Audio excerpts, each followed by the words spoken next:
Hello and welcome back. We got lots to get into today. I'm here with the science fiction fantasy wrap up. This is going to include some new science fiction favorites as well as a couple of indie SFF titles that have been really hyped up online and I finally am checking out for myself. And then on top of that, I'm excited today to be doing a cover reveal for one of my favorite science fiction authors. They have a new title coming out very shortly and I'll share more info with you very soon. Let's get started. All right, let's get into the cover reveal. So the book I want to talk about is by one of my favorite science fiction authors. He wrote Refraction and Dark Theory. I'm currently doing a reread on audio for that. So of course this author is Wilk Welker, but if you haven't read either of these two books, then no problem. This is another jumping off point for the author's work. And this book, if I haven't mentioned, is coming out on November 4th of this year. And I'm very excited about it. So the book itself is called Saint Elspeth. I'm really hoping I'm pronouncing that right. And here is the cover, which I gotta say is gorgeous. I fully admit that the first time this author's work caught my attention is when I saw a picture of the Refraction cover online. And I'm not someone who buys books based off the cover, but I had to check it out. And equally, I found the cover of Dark Theory to be stunning. And so unsurprisingly, I think that this one is stunning as well. And for the book blurb, I'm going to read it off my phone because I'll be honest, I don't memorize book blurbs very well, so bear with me. This is why I don't do book blurbs on my channel and just tend to summarize the books. So the book blurb says, "Why did they come here? When they reached across the sky, speculation wheeled down around the world. The aliens were from heaven, the invaders were from hell. Or were they proof that neither existed? But when they landed, curiosity gave way to suspicion and the nations reacted with nuclear force, setting off a chain of reactions that left the world in ruins. 20 years later, instead of nearing her retirement, Dr. Elspeth struggles to forget the loss of her child and husband by plunging herself into the work of operating the last remaining hospital in San Francisco. With medical supplies running out and working herself to exhaustion, Elspeth must embark in a risky salvage mission into the heart of Neo-California's danger zone. Here she discovers the disturbing truth: the aliens have returned. As the mystery of the aliens' purpose on Earth unravels before her, Elspeth must hide what she discovers from reactionary despots, all vying to bring Neo-California under control. Aided by a brand new pre-war scientist and New World medical students, Elspeth races across the astronomical odds to reveal the terrifying truth that might save the world or finally destroy it for good. So that's the synopsis, and I gotta say that I think it sounds fantastic. I love an author that has a lot of range because this book sounds completely different than Refraction or Dark Theory, both of which I love, but I also love an author who can do different things and doesn't just write the same kind of science fiction story or any kind of story over and over again. And I do believe I have a review copy coming myself in the later fall, and I really look forward to reading and reviewing it for you all. I have high hopes for this one, and again, thank you to the author for letting me do the cover reveal because it was a lot of fun, and I couldn't recommend a greater author for someone to check out when it comes to indie science fiction fantasy. All right, moving on. Let's get into the reviews themselves, starting with science fiction. The first book I read was Ether Grave by Essa Hansen. This is the third and final book in the trilogy that starts with No Effect Gloss. This I received from Orbit for review, and of course I'm going to keep this all spoiler free, so in terms of a premise, I'm going to talk about book one. In that one, we follow a young man, or a young boy actually, who is on this planet. He is a slave, and something happens right in the first chapter where their overlords decide to get rid of this stock and move along. And so the beginning is absolutely horrific, which naturally really caught my attention, and it's very creative with some very particular imagery in terms of the monsters or aliens within the story. And then this character is, again, right in chapter one, stolen away by a ragtag crew, and there he begins his life with his found family.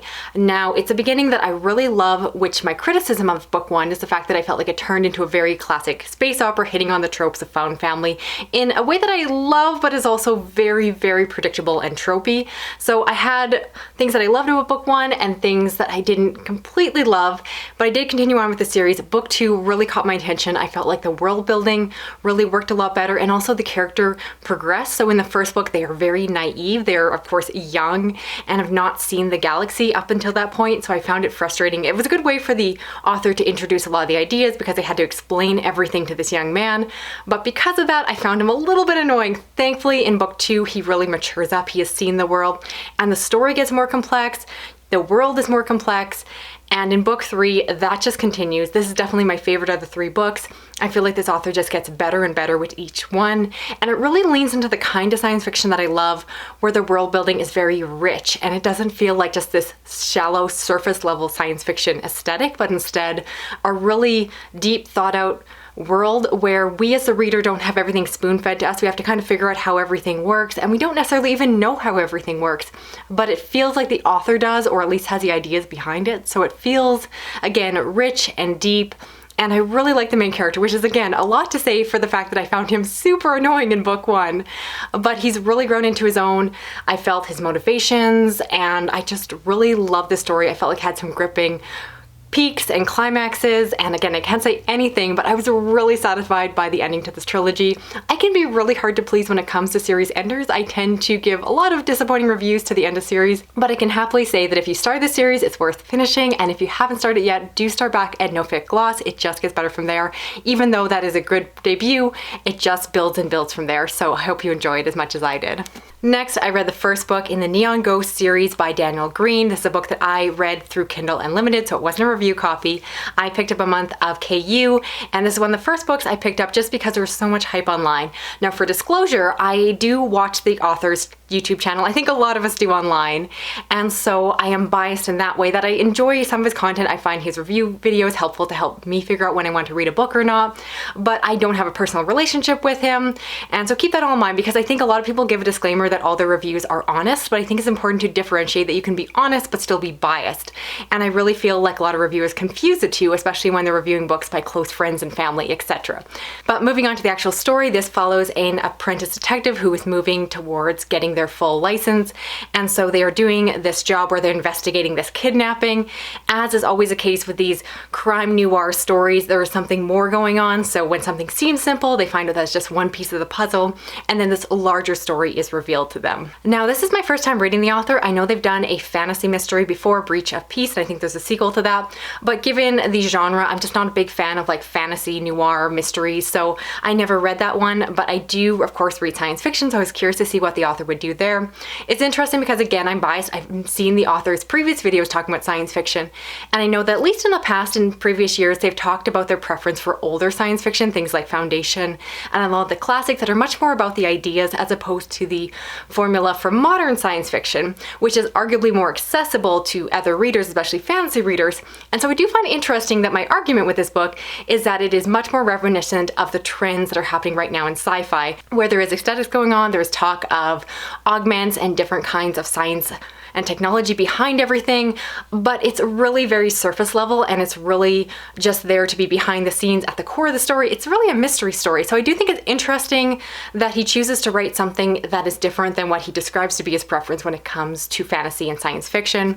But overall, it was an engaging story. It did feel heavily reminiscent of the cyberpunk universe, for the video game and then also the TV show. I don't know when he wrote it, and obviously that show is, of course, pulling from previous things within the cyberpunk genre, so I think it's hard to do cyberpunk without feeling like you're calling back to other forms of media, because it is a very influential subgenre within itself. I found the story to be good, but again, predictable, very tropey. There's big twists and turns that I feel like are supposed to surprise the reader, but because I expected them to happen in some form or shape, you kind of know that there's more going on. I didn't necessarily guess all of the specific points, but nothing really surprised me in a way that I was kind of waiting for those things to happen, if that makes sense. It's, again, hard to talk spoiler-free about something like this. But overall, I found this to be a fairly entertaining book, but nothing really memorable, nothing that really caught my interest or excitement in a way that makes me want to continue on with the later books in the series when they are published and put out. But I'm glad I checked him out just because, again, it is an iconic author on BookTube, and I was curious to see what he's like as an author because I know him more from his reviewer persona, so it was kind of fun to check out, and it was alright. Next, let's talk about some backlist science fiction, starting with The Light Brigade by Kameron Hurley. This is a military science fiction thriller that follows the character Diaz, who right at the beginning of the story tells how they signed up for the military. There was an attack by Mars and they felt very compelled to do something about it and get back. And so they sign up, and you find out that they have the technology within this future to transport people using light, and so hence the title of this book. However, when people travel this way, they seem to come back changed, and there is more going on in the story, and I gotta say, do not read any of the reviews So many people spoil the details of what's going on in this book. And for me, I kind of knew what was going on because, again, this book has been out long enough that I've seen other people's reviews that mention certain subgenres and certain things that made me kind of piece it together in a way. But I did my best to forget everything I knew and just enjoy the story. And despite kind of knowing what was happening, it still had some amazing aha moments. It is so well plotted. It is smart and interesting and just the kind of story that I really appreciate because it was so well done for what it was doing. It was so structurally sound. And this is coming from someone who admittedly doesn't tend to like close person military science fiction. When it comes to my favorites in this subgenre, I tend to prefer things like the Nine Fox Gambit series, which are a little bit more widespread, dealing with the larger tactical battles. But when it's really focused on one soldier in the fields, that isn't normally my thing. It's probably the reason why Ender's Game is not one of my all-time favorite books. I know I shock the internet every time I mention that, but just the fact that I don't love that aspect to stories, I just don't find to be really my taste. But this was so well done that I loved it. I do think if you love Ender's Game, you do want to check this one out because I feel like it does similar things in a different way with a different twist and just kind of has that same flavor. This book is brutal and gritty and everything you would want a military science fiction book to be, because again, I often find the books kind of get glossed over those bloody and violent parts of this story, and this one goes there. It's so well done. Kameron Hurley is definitely on track to be a new favorite author thanks to this book. Next, let's talk about Infomocracy by Malka, and this is a sci-fi thriller that is set in a near future where the world has transitioned to a new form of electoral voting. And so I'm going to attempt to explain it, but I hope I do it justice. Basically, it's set in a world where you have different micro democracies where people move and live in certain areas that are controlled by different democracies or governments rather than voting for a government within their area. So you have people with like minds or like philosophies and interests and beliefs living in similar areas throughout the world. And then we follow the perspective of someone who is working for this PR firm who is trying to market and convince people to vote for their government. This is a story I found to be fascinating because of the electoral moments. They were easily my favorite part. There is so much info dumping and geeking out around specific things regarding polling and different statistics and all of that. And I'll fully admit that some of it went over my head. I did find it to be kind of complex in places, and definitely it's written by someone who is clearly geeking out about this form of electoral system and kind of all the repercussions of that. But what I understood was so fascinating, and I was really addicted to those parts. But I gotta say that if you're not someone who thinks that an electoral system thriller sounds interesting, you should also know that this book has an underlying regular thriller plot going within it. So there are people who are scheming and people trying to backstab each other. And you have, again, all these governments and political parties trying to do whatever they can to get in power and to get control of as many people as possible. So you get all that underlying tension and political unrest that I think makes the book very accessible for a larger audience. Again, even if you don't think you're into elections, this book will make them very exciting. The plot flies. And if anything, that's my criticism, is that the book goes so fast that I actually wish, again, it had slowed down, because I would have happily spent more time discussing in more length more of the political ideas. I do feel like that's why I didn't quite understand things, is that there's a lot of references that the characters just say this or that and talk about biases, but the author doesn't actually give us the info dumps that I would have liked, where they actually explain some of those concepts in more greater detail. But overall, I thought it was a very compelling story. Basically, I like that at the core, this book addresses how poorly we as democratic nations use our electoral systems, how flawed they are, and basically how people are very dumb and manipulative, how we as voters, and I'm including myself, are biased again to certain campaign ads, and certain things will sway us in different ways. And you think that as someone making a campaign, it would just be about presenting the right ideas in the right way and just laying out the facts, and people would always choose the best option for them. But people are complicated, people are emotional, and we don't vote that way. So I think that this book made some really great commentary in a way that I found to be really fun. Overall, I really enjoyed this one. I do hope you'll try it out if you want to also geek out about electoral systems, which apparently I want to. I did not know I enjoyed this book as much as I did. Now, switching over to fantasy, let's talk about The Traitor by Ryan Anthony. This is the third and final book in the trilogy that starts with The Pariah. Once again, I'm going to keep this all spoiler-free for those of you that haven't started this series, so I'll talk a bit about book one. Basically, it starts out in a very classic narrative where you have a character where something horrible happens to their companions, their outlaw friends, and they go on a revenge story from there. However, what the story does is it actually progresses a lot past there, which I give it credit to. I think that the writing in the story and the series is quite well done. It's quite rich and does a very good job doing what it's trying to do. Unfortunately, what it's trying to do is a very classic narrative plot. I appreciate that it moves on a bit past the kind of basics of a revenge plot, and the character really progresses. They are not at the same place where they were in book one, and they move along. Again, I can't spoil that. So I like what it's doing, but you can kind of tell here that this was not entirely to my taste. I did enjoy book one, but I remember being a bit disconnected from book two, and I really thought I was interested enough to see where book three was going, but I wasn't as fully engaged with the story as I would have liked to be. And I think, again, it just goes back to my taste that when it comes to fantasy, I get tired easily of stories that feel very familiar and tropey, and for as much as I've read, I've started to, at this point, read a lot more fantasy than I like to think. And so when I see a plot and a story that I've read before, it's harder for me to love it the same way, even if the book itself isn't actually doing anything wrong, other than being a story that's very similar to other stories. Even if, again, the characters, the prose, and all of that are just fine, I didn't really have any technical issues with this one. It just didn't really excite me the way it did for other readers. That being said, I've seen so many gushing reviews online. I'm aware that it's more my opinion perhaps than the book itself, which again is why I say, like, I don't actually have pain points with this book of something that really bothered me other than it being a little bit less fresh than I would have liked it. Next we have Cassiel's Servant by Jacqueline Carey. This is a companion novel that follows the same plot of Crucial Start, and so this story is told from the perspective of Phaedra's lover. And so I was very interested to pick up this one because I love the original trilogy. For context, I have mixed to low feelings about the other spin-off series. I just felt like they weren't really as good. But because this one is based around the plot of the first series, particularly the first book, I really thought I was going to love it a lot more, and thankfully that actually worked out. Now, I do think it can be challenging to write one of these books where you kind of rewrite the same story from another perspective. I know that often readers will criticize and call this a cash grab, things like that, and I was a little cautious going in for that reason. That was kind of holding me back, but I also wanted to know Jocelyn's perspective because I did do a reread of Crucial Start before picking up this book. And from the perspective of Phaedra, I found Jocelyn to be very annoying. I feel like he's very possessive, I feel like he's jealous, and he's kind of a stick in the mud. And while she is incredibly progressive and open and just very much in touch with her sexuality, he comes across as being a prude, even though he shouldn't be based off of who he is within the story.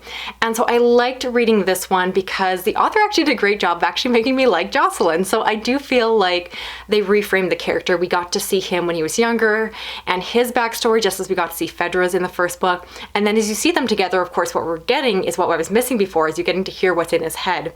And I was worried that he would come across as, again, really obnoxious when you're getting to hear all of his thoughts. But the author did a really good job of probably carefully planning out how he would be thinking about things and framing it in a way that just made him really love her and understanding his own flaws, his own challenges, and it totally won me over. I had a really good time with this book. Of course, I would only recommend it to those of you that have already read Crucial Start, and ideally the first full trilogy, because I don't think this is the place to start with it. I do think that Phaedra's beginning is far stronger, but as a follow-up, I recommend this one over the other companion series. I found this one to be really engaging, really engrossing, and I really loved it. And finally, I read Unsouled by Wight, and this, of course, is an internet phenomenon. This is an indie published progression fantasy that follows a young man who is, at the beginning of the story, getting his trial. He is going to find out what his attunement is or what his abilities are, and everyone has that as how they are sold. And so everyone gets the marker identifying what their talent is, and when he goes to touch the water at the beginning, nothing happens, in which case he is marked as being unsouled. And so because of that, he is seen as a blight within the community. He is someone who is seen as very othered and goes from there. And of course, within the community, everyone is uplifting and glorifying the talented within the community. So he is a nobody when it starts. However, he comes from a very prominent family, so he really does try to strive and protect the family's honor. Within the story, there is a tournament where he really works to try to show his position, but because of his lack of talent, he is forced to fight against the younger children, and the story goes from there. There are some major plot points that I don't feel I should give away within the story because I do think that it's much better if it is exposed to you as it happens. And I'm not entirely sure I liked what happened. I think you know what I mean about midway through the story.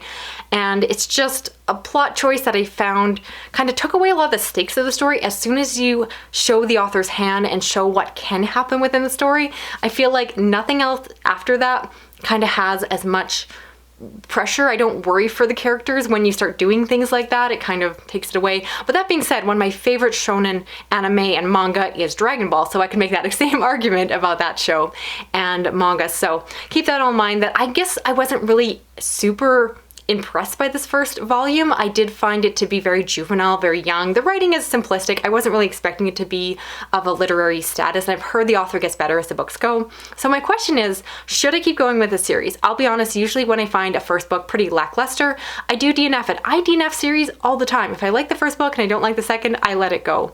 But in a case like this, I've heard that everyone says that the first book is the weakest. And of course, a story like this, again, is all about progression fantasy. So it's all about the character starting as a nobody and nothing, and then working his way, and ideally having his progression feel earned to the reader. But that being said, I am someone, again, who loves shonen anime and manga, so I am open to trying something like that. This one particularly reminded me of Naruto, particularly kind of reminded me of like Rock Lee, where you have a character who doesn't have special abilities and has to kind of work harder because of that. And so I do like the elements of the setup, but I found the book itself, the story itself, to be a little bit weak, and the big aha moment within the story kind of worked against me in this way, that I found it to be very disappointing, and I'd rather they didn't go there. But all that being said, I'm trying to talk, again, spoiler free. So if you have read this book and this series, I'd love to know, do you think it's just not for me, or should I try to go further? And if so, kind of how many books in before I have a taste of what is coming? You know, do I have to read all the way to the end to appreciate, or will I have a good idea partway through if it's going to work for me or not? So let me know in the comments down below. I'm unsure about this one, and I do want some feedback and opinions. So that's it for this video here. I'd love to know the books I talked about. Which ones are you planning on checking out for yourself? And speaking of hyped up SFF that is written by indie authors, I do still have a subscription to Kindle Unlimited for at least another month as you're watching this. So if you do have any recommendations for indie series, especially progression fantasy or progression science fiction, something in that range, I'm really in the mood for that right now. So link all of your recommendations down below, and I'll do my best to check out as many as I can before my trial ends. So if you're new to my channel, thank you so much for sticking around and possibly subscribing. I do read a lot of horror, thriller, science fiction, fantasy. If you want to help me out with this video, you can give me a thumbs up. You can drop a comment, even if it's just an emoji like a spaceship or a sword. And if you want to hit that little notification bell, you'll never miss a video from me. And once again, don't forget to check out all the information about Wick Welker's new upcoming release. I'm going to have links down below to the author's page, and you can go check it out from there. Huge fan of his work, and thank you again for letting me do the cover reveal here. All right, thanks, Kate. Bye.